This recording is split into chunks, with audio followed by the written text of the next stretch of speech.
segundo tempo ele vai finalizar pela segunda vez no gol, a bola sai, não vai a gol, né? E o Inter teve várias chances, mais no primeiro tempo do que no segundo. Botafogo muito focado, se defendendo e consegue vencer no Beira-Rio. Acho que não foi um resultado condizente com o que aconteceu na partida. Posso já chamar os lances? Você Claro, continua falando? Então claro. Vamos lá. Acho que o primeiro lance é o gol, né? É o gol. E é um belíssimo gol, né? O Savarino está na minha seleção do campeonato. A gente conversou sobre isso ontem, né? Na tua tá o Garro, para mim tá o Savarino junto com o Alan Patrick no meio de campo. O Savarino, para mim, é um dos grandes nomes dessa temporada do Botafogo.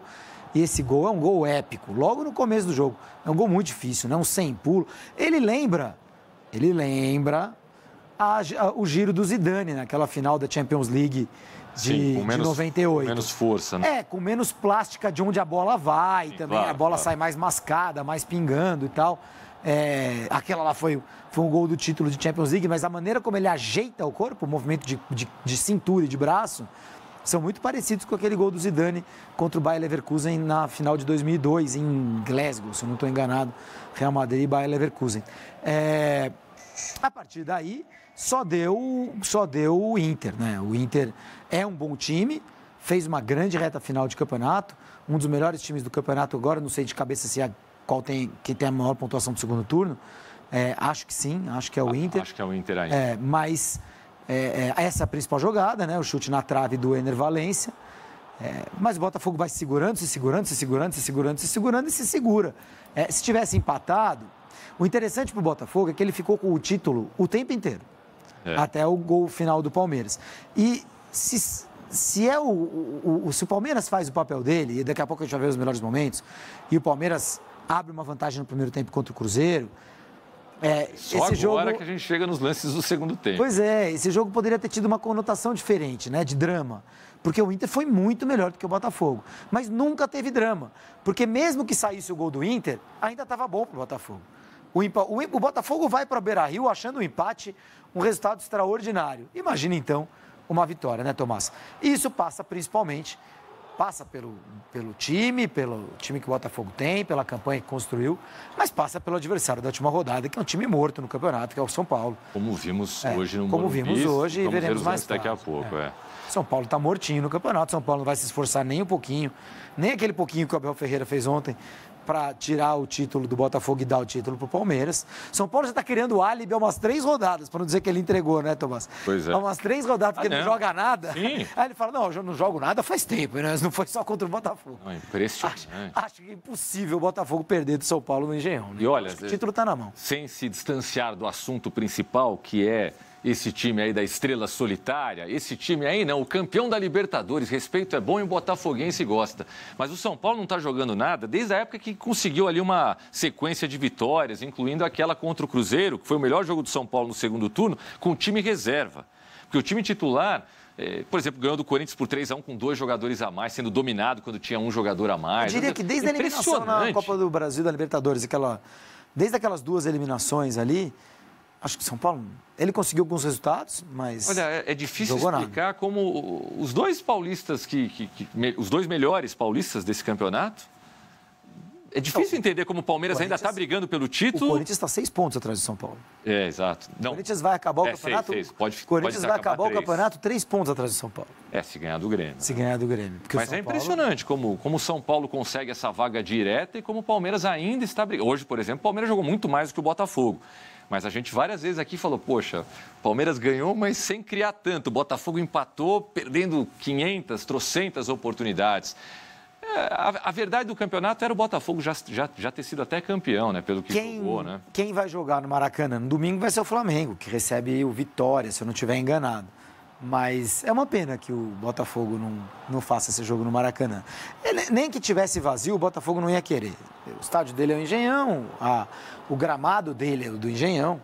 O gramado, não à toa, né? Mais uma vez, os 2 primeiros colocados do campeonato. Mais uma vez não, porque no ano passado o Botafogo acabou não ficando em segundo. Mas, de novo, os 2 times de gramado sintético chegando com domínio, né? É muito diferente, é uma vantagem muito grande, uma vantagem importante você jogar no teu gramado sintético com o qual você está habituado. Então, o Botafogo não mudaria, mas é uma pena, né? Seria muito legal ver 80 mil botafoguenses no no Maracanã comemorando esse título brasileiro. E o título vai chegar, Tomás.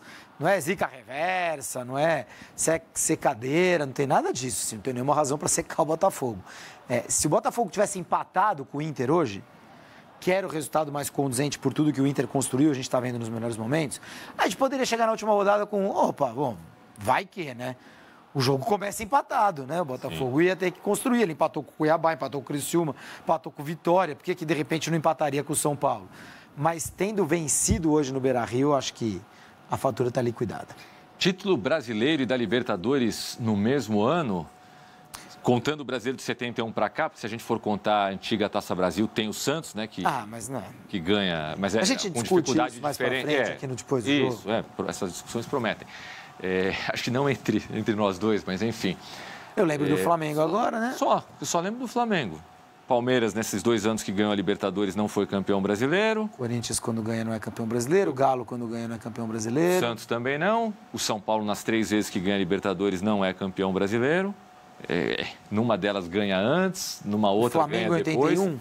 Não, o Flamengo ganha 80, 82 e 83. 81 ele ganha só o Carioca, Carioca, Libertadores e a Copa Intercontinental Mundial. Cruzeiro em 76 também não. Cruzeiro em 76 não. Então o único que ganhou brasileiro e Libertadores foi o Flamengo e agora vamos ter o Botafogo.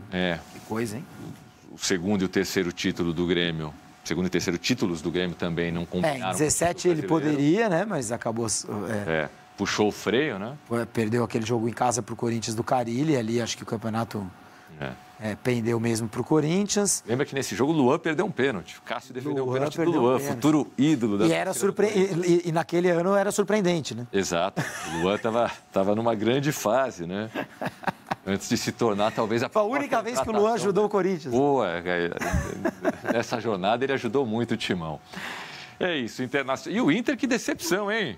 Mas o Inter hoje não jogou mal, né? Não, e nem contra o Flamengo, né? Ele teve 16 jogos de invencibilidade, perdeu isso do Flamengo. Mesmo. Ele jogou muito mal o primeiro tempo contra o Flamengo, foi buscar no segundo. E contra o Botafogo, acho que ele batalhou o jogo inteiro. Jogar pelo vice-campeonato, pelo terceiro lugar, não é a mesma coisa, né? Mas o Inter batalhou, acho que o Inter batalhou. A torcida fez uma festa muito bonita no Beira-Rio, lotou o Beira-Rio. Mas não deu para o Inter, né? Acaba perdendo. E confesso que eu não lembro contra quem que o Inter joga na última rodada. Mas como o Fortaleza perdeu também, a chance do Inter acabar em quarto lugar é grande, né, Tomás? Sem dúvida. Né? Fortaleza também fez o favor de perder hoje para o Atlético Goianiense. Pois é. Impressionante, né? O Inter na última rodada joga contra o Fortaleza. Olha aí, eu tava... Que legal esse jogo. Não lembrava desse jogo. O empate é do Inter. Lembrando que hoje a gente teve também a vitória do Flamengo diante do Criciúma. A gente vai passar por todos esses jogos, vai trazer todos os gols para vocês. E o Vitória empatou com o Grêmio pelo placar de 1-1. O Flamengo, esse jogo entre Flamengo e Vitória, possivelmente até será trazido para o sábado, né? Não sei. A CBF às vezes faz umas mudanças de tabela, porque...